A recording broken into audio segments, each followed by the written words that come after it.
Hola, buenos días. Estamos hoy aquí para hablar de un tema que nos apasiona a Manuel Cuadrado, profesor del Departamento de Investigación y Comercialización de Mercados, y a mí, Pilar Docón, del Departamento de Farmacología.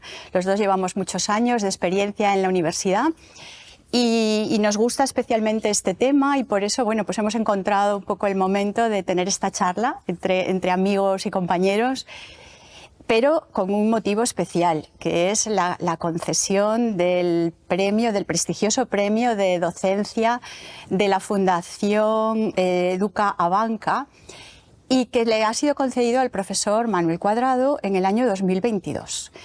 Realmente, claro, esto es algo que un poco, pues sería el máximo galardón que se le puede dar, o uno de los máximos galardones que se le pueden dar a un docente, a un profesor universitario, ¿no? Porque es el premio al mejor docente universitario de España.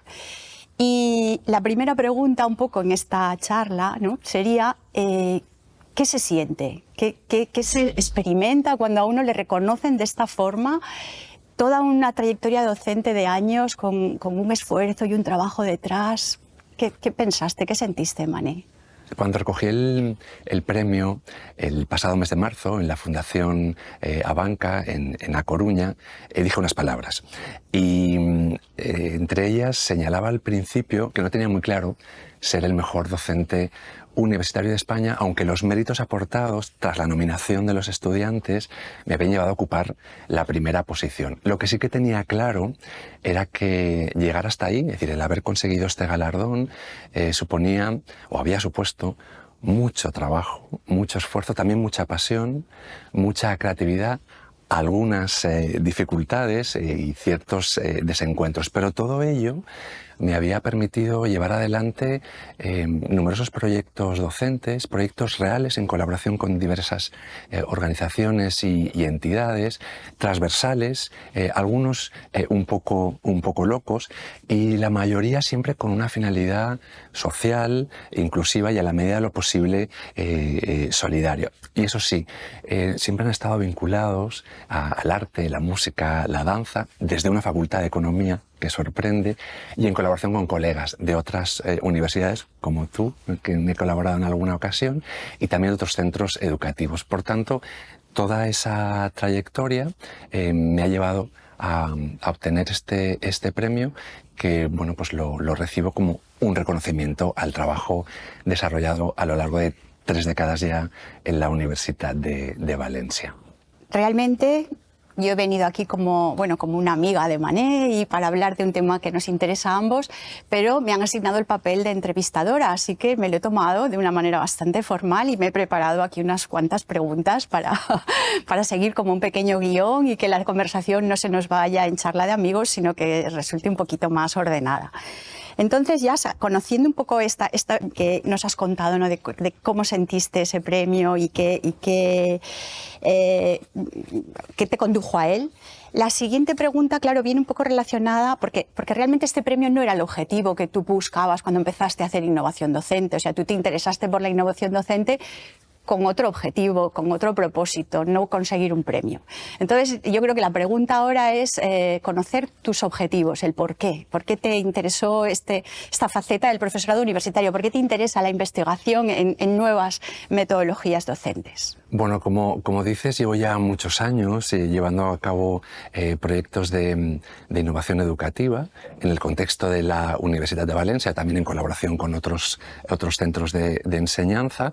En concreto he dirigido 16, pero también he colaborado en otros tantos. Y el objetivo de dinamizar en el aula, de hacer cosas diferentes, independientemente de la materia, porque en función de la asignatura el proyecto o los recursos didácticos a utilizar van cambiando, es hacer el proceso de enseñanza-aprendizaje más atractivo, más estimulante o más ilusionante al tiempo que más ameno. Y creo que la finalidad última es tratar de ayudar a mis estudiantes, no solamente en su formación académica, sino también en su desarrollo profesional para un futuro laboral, pero también a nivel personal. Creo que es importante considerar innovación en el aula para un desarrollo personal del estudiantado. Sí, estoy de acuerdo contigo. Yo creo que compartimos en ese sentido los objetivos. Y hay una palabra que has mencionado, ¿no? al explicarme un poco tu interés en promover cambios en lo que sería la actitud de los estudiantes, y es ilusión. ¿Tú cómo consigues ilusionar a los estudiantes? A ver, a lo largo de todo este tiempo, y creo que de manera un poco intuitiva, he utilizado una serie de herramientas que luego, tras leer información, y no solamente desde mi disciplina, sino de otros ámbitos, he entendido un poco lo que hacía con ese objetivo de ilusionar al estudiantado. Y al respecto me gustaría contarte dos referencias. La primera es de la científica Nazaret Castellanos.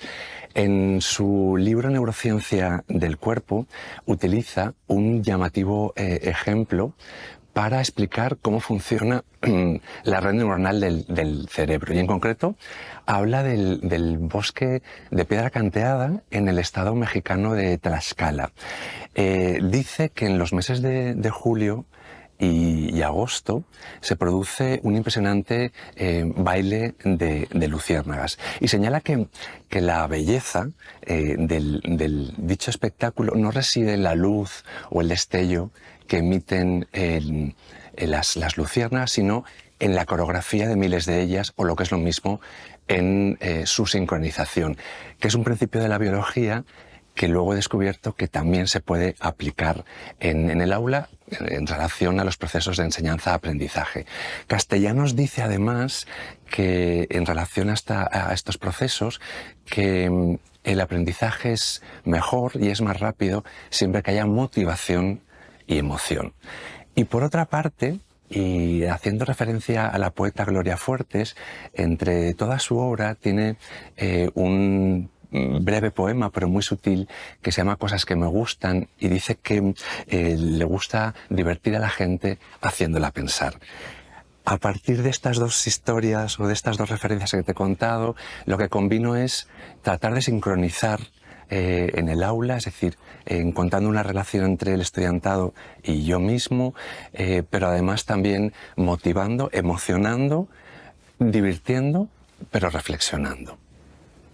Bueno, me parece fantástico, ¿no? Creo que realmente has dado ahí un enfoque muy creativo, como corresponde a tu manera de ser, yo creo, Mané, y que se puede, que de alguna manera seguro que tus estudiantes han percibido cuando les ha llevado a proponerte para este premio que has conseguido, ¿no? Un premio, como ya he dicho antes, muy importante.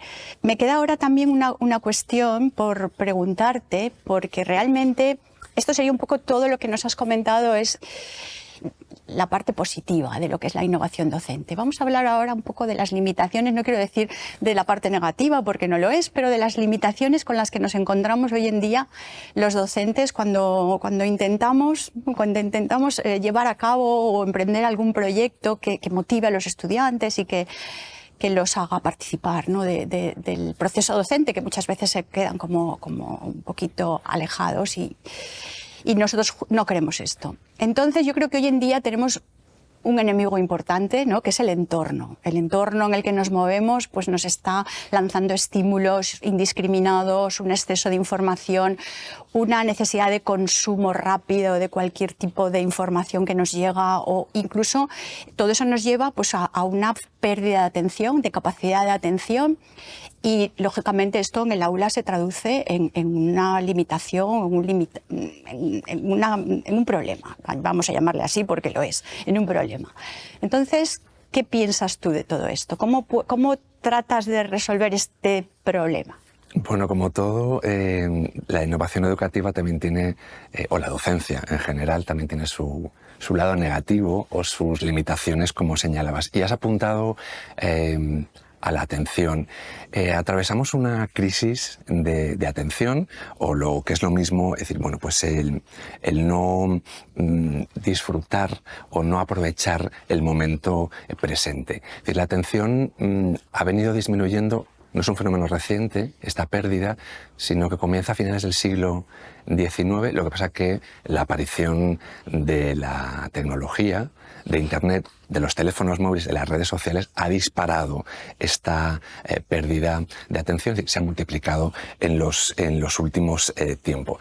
No quiero excederme, pero son muchas las razones que hay detrás, tal y como las personas que trabajan en estos temas señalan, desde una alimentación no adecuada, un estilo de vida sedentario, la contaminación, que obviamente afecta a la salud, tanto a nivel físico como a nivel psicológico.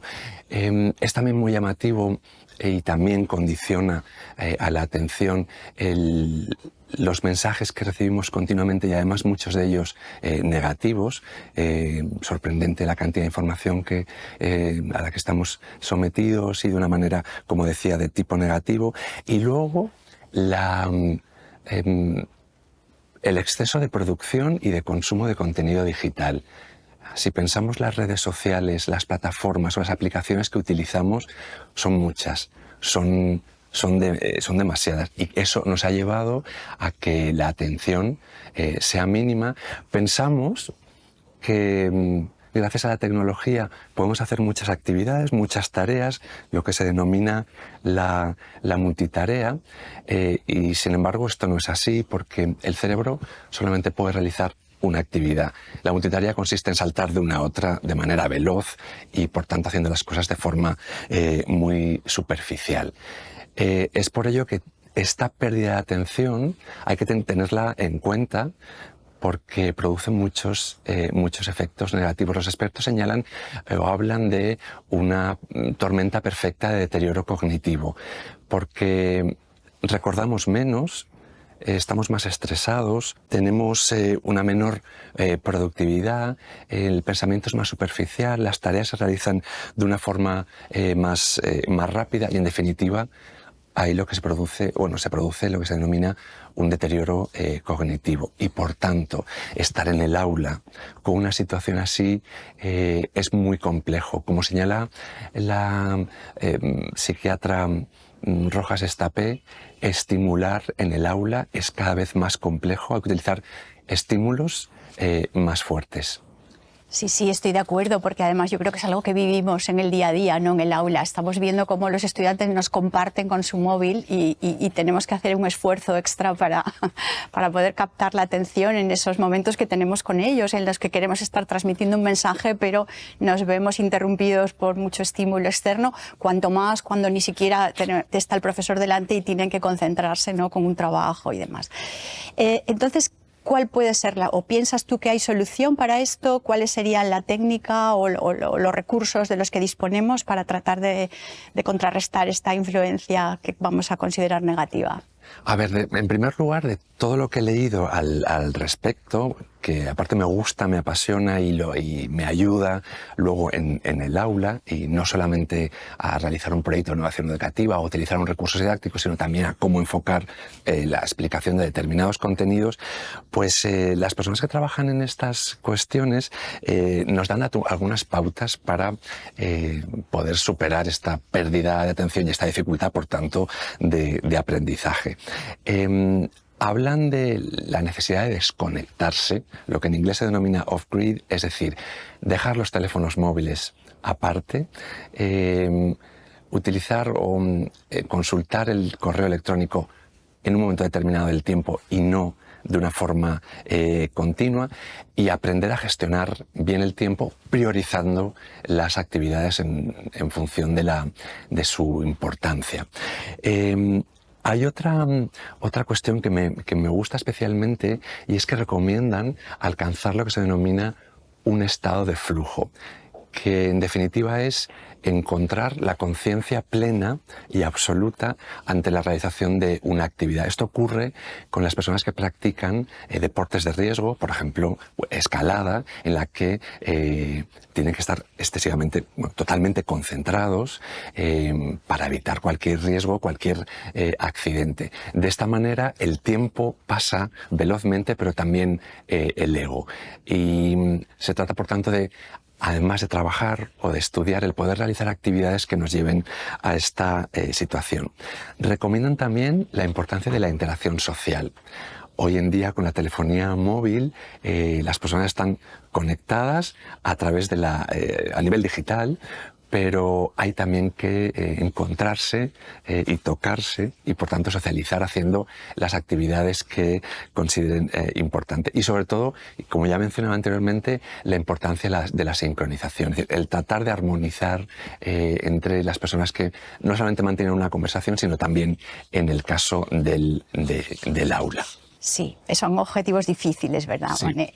Son soluciones que cuestan, o que por lo menos de momento parece que no son fáciles de aplicar.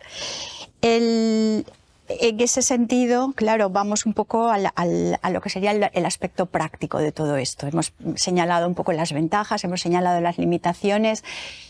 Esto luego tú, en tu práctica habitual, en tu día a día como docente, ¿cómo lo plasmas en el aula? Pues mira, con el objetivo este que comentaba anteriormente de alcanzar una sincronización, es decir, que haya una concentración entre estudiantes y en mi caso, profesor, con el objetivo también de mejorar la atención y de hacer la clase más dinámica, más ilusionante y poder aprender más y mejor. A lo largo de todo este tiempo he enfocado mi docencia a partir de la co-creación. Creo que es importante que las disciplinas o las asignaturas se estructuren no solamente por parte de la figura docente, sino también por parte del estudiantado. Hay que crear la materia de manera conjunta. No solamente tienen que recaer las decisiones en el profesorado, sino también en el alumnado. No es sencillo, porque aparte requiere un compromiso por parte de todas las personas implicadas, una comunicación, cierta creatividad y ganas de hacerlo. Pero la co-creación es el marco perfecto para poder desarrollar diferentes tipos de aprendizaje. Puede ser uno, puede ser dos, pero en mi caso me gusta combinar y conjugar varios de ellos. Desde el aprendizaje basado en un problema o en un proyecto, pero también el aprendizaje servicio, que consiste en realizar actividades que sean útiles a la sociedad, de ahí de esos proyectos que comentaba anteriormente, que sean sociales, que sean inclusivos y en la medida de lo posible solidarios. El aprendizaje colaborativo, es decir, el trabajar en equipo, no solamente dentro del aula y de la asignatura, sino el poder hacerlo con otras materias de la misma titulación, de otras titulaciones, y no solamente a nivel universitario, sino incluso con otros niveles educativos, y también en colaboración con entidades, con organizaciones, para llevar a cabo esos proyectos que sean reales y, por tanto, más motivadores y más ilusionantes. Y luego el trabajo o el aprendizaje autónomo para, de alguna manera, encontrar las destrezas, o potenciar, mejor dicho, las destrezas del estudiantado. Además de la cuestión de la co-creación y del multiaprendizaje, para mí es fundamental la transversalidad, es decir, la utilización de recursos, de ejemplos, de casos o de metodologías de otras disciplinas, por muy distantes, dispares o difíciles que parezcan. En mi caso, y desde una facultad de economía, aunque las asignaturas que imparto están vinculadas con la gestión, siempre me lo llevo al campo, al área artística, utilizando ejemplos desde la danza, el teatro, la pintura o la literatura, porque hay muchos recursos que se pueden conjugar con contenidos de una disciplina, como en mi caso es la comercialización y la investigación de mercados. La innovación es obviamente importante, y cuando hablo de innovación me refiero a utilizar recursos didácticos distintos, que pueden ser tradicionales, pero también puede ser de tipo digital. Estamos en un contexto hoy en día tecnológico y no hay que, obviamente, descartarlo en el aula. La tecnología está ahí, también se utiliza, tiene sus partes negativas, pero también tiene su parte positiva, e incluso ya hoy en día empieza a utilizar en el aula la inteligencia artificial. Pero, en definitiva, es un conjunto de numerosas pautas que no son sencillas de aplicar, que suponen mucho trabajo, pero que creo que, bueno, pues llevan a que el estudiantado esté algo más implicado y por tanto el aprendizaje sea mejor. Sí, sí. Indudablemente todo lo que promueva la implicación de los estudiantes pues va a ser beneficioso en todos los aspectos, y también esa transversalidad que comentas les da una formación como más humana que normalmente si estamos demasiado centrados en una materia concreta, pues perdemos ese punto de vista global o que permite analizar otros aspectos, incluso dentro de la propia materia. O sea, que realmente creo que ahí aciertas, pero también es cierto que eso supone un trabajo mucho mayor del que supondría la enseñanza como más tradicional. Sí que me gustaría, con esto que has contado, porque además yo creo que tú eres una persona, por lo que te conozco, muy creativa y con esta orientación artística, ¿no?, que te caracteriza, me gustaría que nos dieses algún ejemplo concreto de algo que te haya gustado especialmente o que veas especialmente interesante, de algún recurso didáctico que hayas utilizado y de algún proyecto docente del que estés especialmente orgulloso.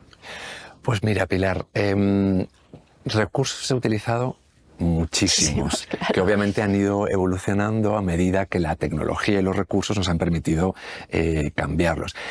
Te voy a contar uno que he recordado y que me llamó en su momento especialmente la atención, porque aparte gustó mucho, pero independientemente del recurso didáctico que se utilice en el aula, creo que es muy importante que haya una dramaturgia.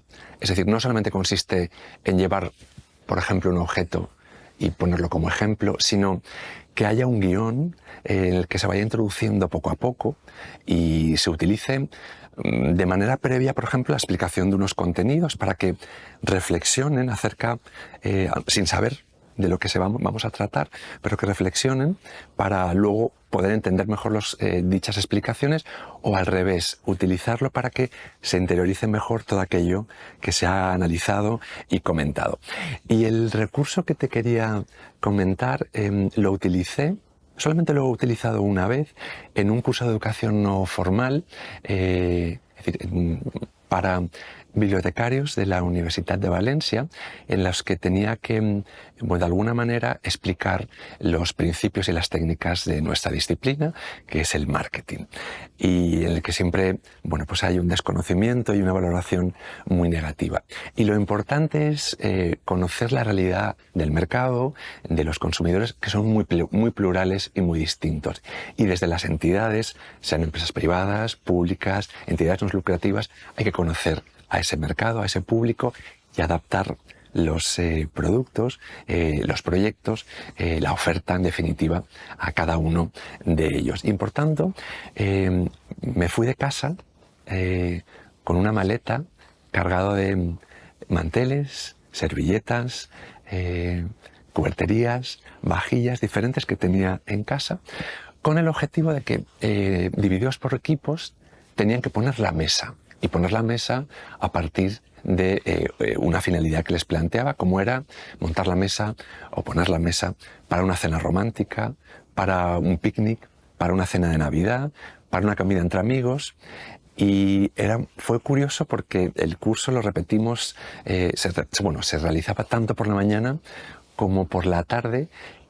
Tomamos fotos de las mesas y era muy curioso ver cómo coincidían, por ejemplo, en el caso de la cena romántica, el mismo tipo de mantel, el mismo colorido de la vajilla, o los mismos materiales utilizados. Y esto nos permitió entender muy claramente la importancia de que, en función de la misión, el objetivo de una entidad y el público al que te diriges, la oferta, el producto, es distinto.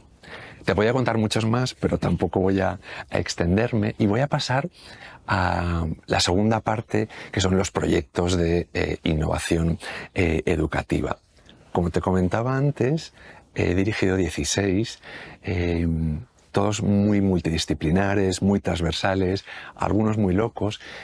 Han supuesto mucho trabajo, pero mucha satisfacción, tanto personal como por parte del estudiantado implicado. Y el primero te voy a contar dos, y el primero de ellos es Lost Signal, que fue la producción de una pieza de danza contemporánea, la producción y la exhibición de una pieza de danza contemporánea.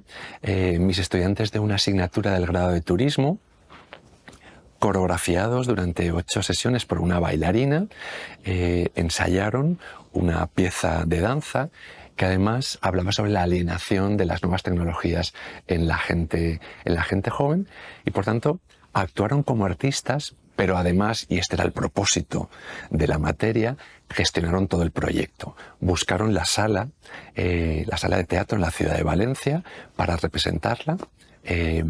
Negociaron con la entidad, llevaron a cabo una campaña de comunicación con el objetivo de dar a conocer el proyecto, vender las entradas, llenar la sala, pero además también buscaron patrocinio, gestionaron el presupuesto y demás. Costó muchísimo porque hubo que contactar con el centro, cambiar horarios de varias materias, reservar una de las aulas de deportes en nuestro campus, levantarnos al alba los lunes, estar ensayando durante varias horas y luego al mismo tiempo explicar los contenidos de la materia, realizar las otras actividades. Se quejaron mucho, pero la satisfacción final fue pues yo creo que les compensó porque fue alta. Y el otro de los proyectos a los que le tengo también un especial cariño es Concierto Sentido.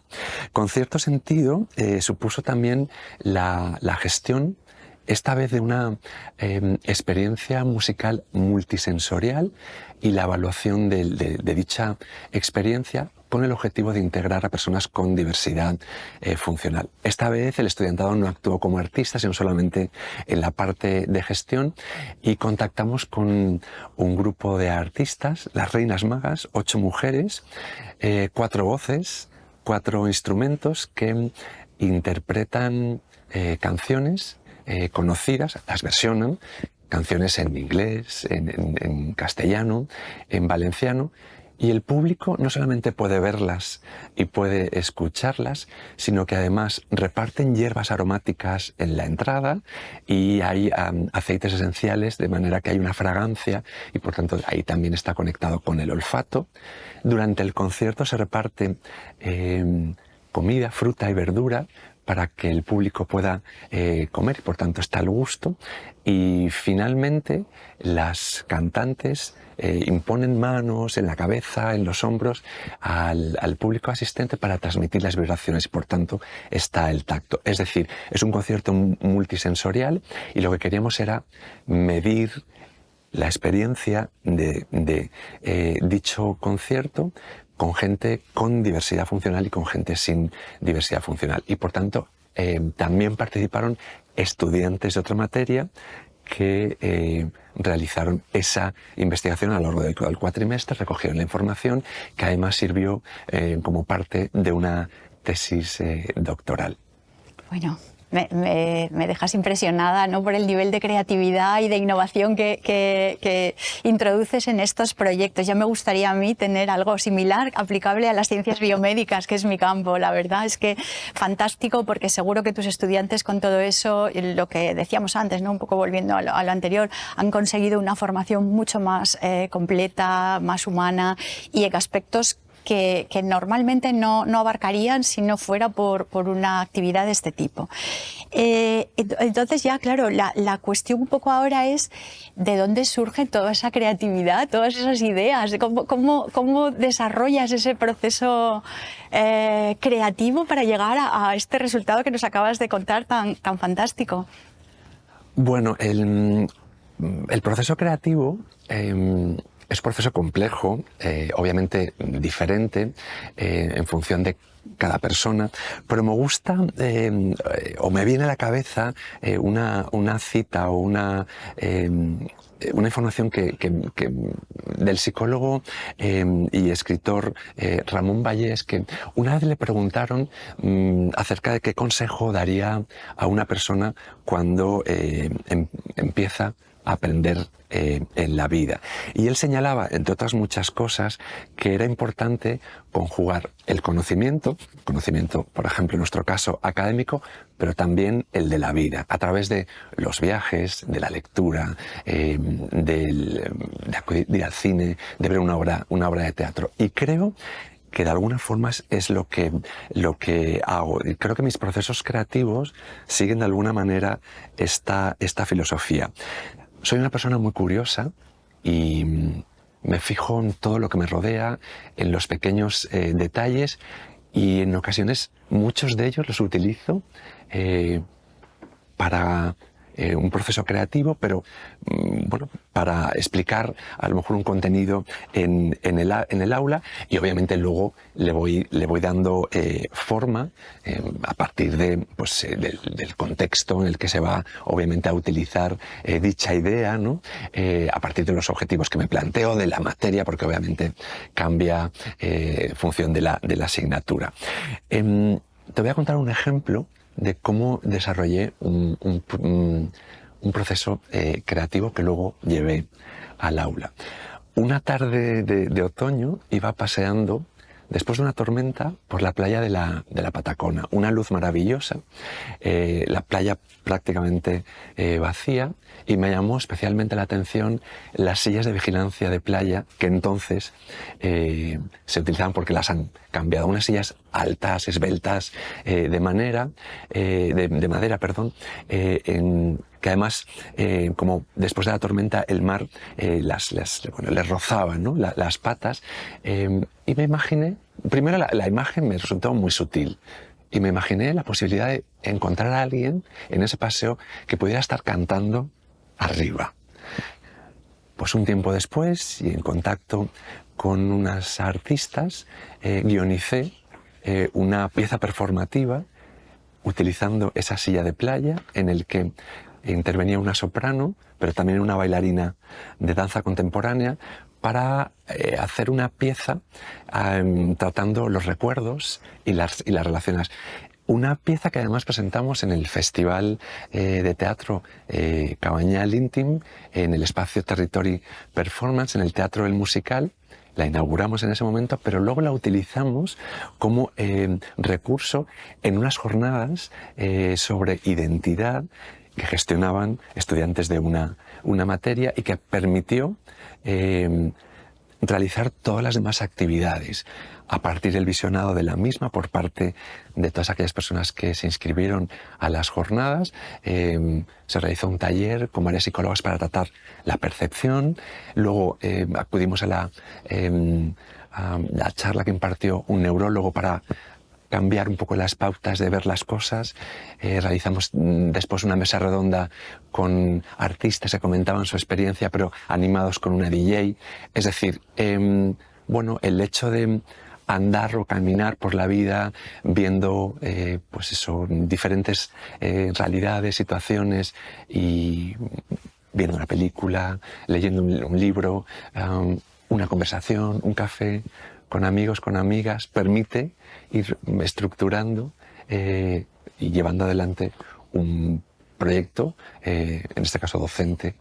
Bueno, claramente a una persona como tú, ¿no? Con esa capacidad artística, capacidad de integrar, esa multidisciplinariedad que abarcas, ¿no? En todos tus proyectos, yo creo que eso es difícil para otras personas. De ahí que tú hayas conseguido un premio que no todos los profesores consiguen, porque no es nada fácil lo que tú estás planteando, y además requiere como una actitud personal, ya no solo de esfuerzo y de trabajo, sino también de capacidad de ver distintos aspectos de la vida y conjugarlos de una manera magistral, que es un poco lo que tú has hecho, ¿no? Que ya nos has contado estas experiencias y las compartes un poco con nosotros, y vemos cómo eres, y nos imaginamos cómo eres tú en el aula con tus alumnos y lo que eres capaz de hacer y de desarrollar en ellos. Y yo creo que ya, bueno, hemos ido cubriendo distintos aspectos, ¿no? De lo que sería tu trayectoria, la innovación docente, los problemas que suponen, cómo llegas a desarrollar un proyecto y esa capacidad creativa que tienes y nos has demostrado bien. Y nos queda un poco el punto final de todo proceso docente, que sería la evaluación. ¿qué hacemos, ¿no? ¿Cómo evaluamos todo esto? ¿Cómo conseguimos dar como al final todo se reduce a unos números que nos quieren indicar si ha sido un éxito ese proceso de aprendizaje o no lo ha sido, pero esos instrumentos de medida pues no siempre son los más adecuados, no siempre disponemos de todos los que necesitaríamos. ¿Cómo resuelves tú este problema de la evaluación después de todo el esfuerzo que supone la innovación docente? Sí, te doy la razón, porque aunque la universidad utiliza diferentes mecanismos para evaluar nuestro desempeño docente, en ocasiones esa información es poco útil para poder mejorar aquello que ya estamos realizando en el aula, sea un proyecto docente pequeño, grande, la utilización de recurso u otro. Por tanto, yo utilizo mis propias herramientas. Me lo permite el hecho de que estoy en un departamento en el que, bueno, pues llevamos a cabo investigaciones de mercado y evalúo el éxito de los proyectos de dos maneras. Por una parte, si se consigue, porque obviamente el proyecto lo coordinamos las y los responsables de la materia, pero como decía antes es un proceso de co-creación en el que el estudiantado participa activamente y tiene que desarrollar cada equipo de trabajo unos objetivos. Por tanto, si el proyecto se lleva a cabo, ha habido un cierto éxito, es decir, se ha conseguido. Otra cosa es la implicación del estudiantado, que también de alguna forma la medimos. Y por otro lado, es importante saber qué ha funcionado y qué no ha funcionado, independientemente de que se haya conseguido el proyecto. Y esto lo evalúo pues, de dos maneras diferentes. De una manera cualitativa, es decir, en ocasiones una reunión informal, sino con toda la clase, con un grupo, para que cuenten, bueno, cuáles han sido los principales problemas con los que se han enfrentado y de alguna manera pues tratar de bueno, pues, evitarlos para cursos siguientes, aunque el proyecto sea totalmente distinto.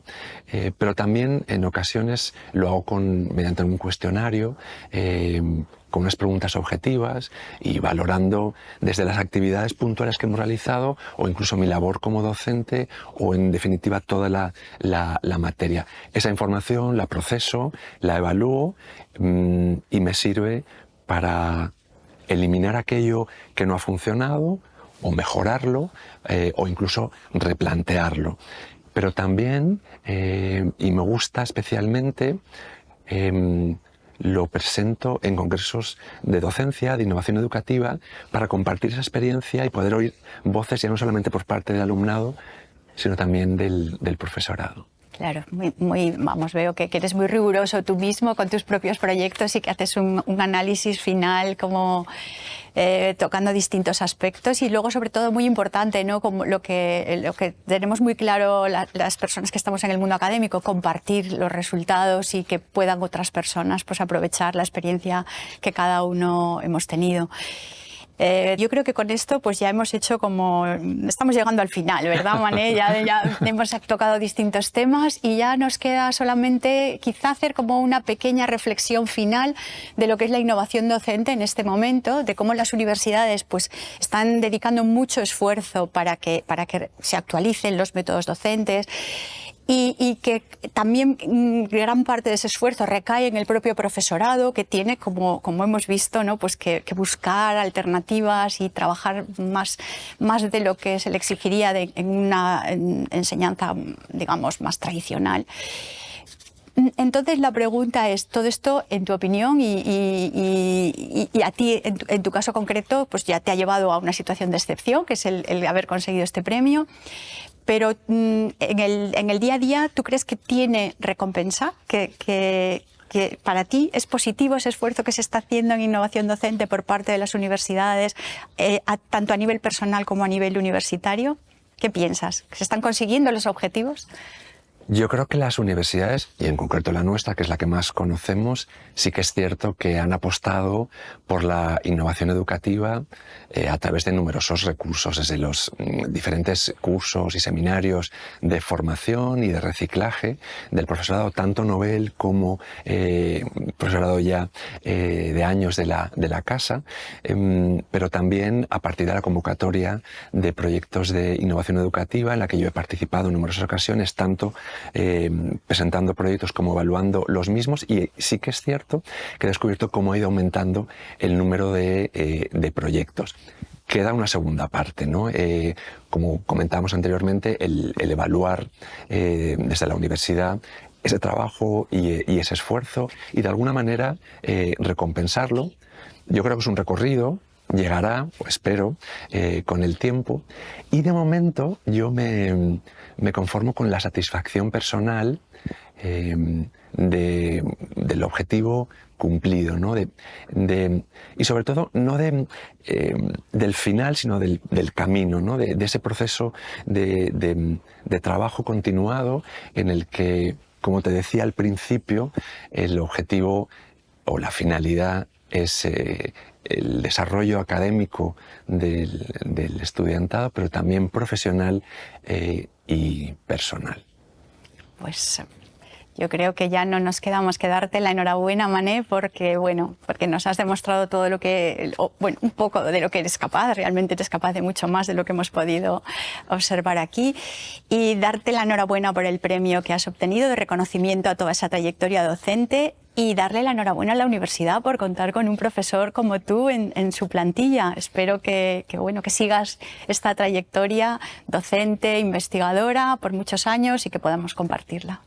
Pues muchas gracias, Pilar, por tus palabras afectuosas y por haber querido estar conmigo hoy aquí compartiendo mi trayectoria docente y las cosas que hago en el aula. Gracias, un placer. Encantada, Mané. Gracias a ti por darme la oportunidad.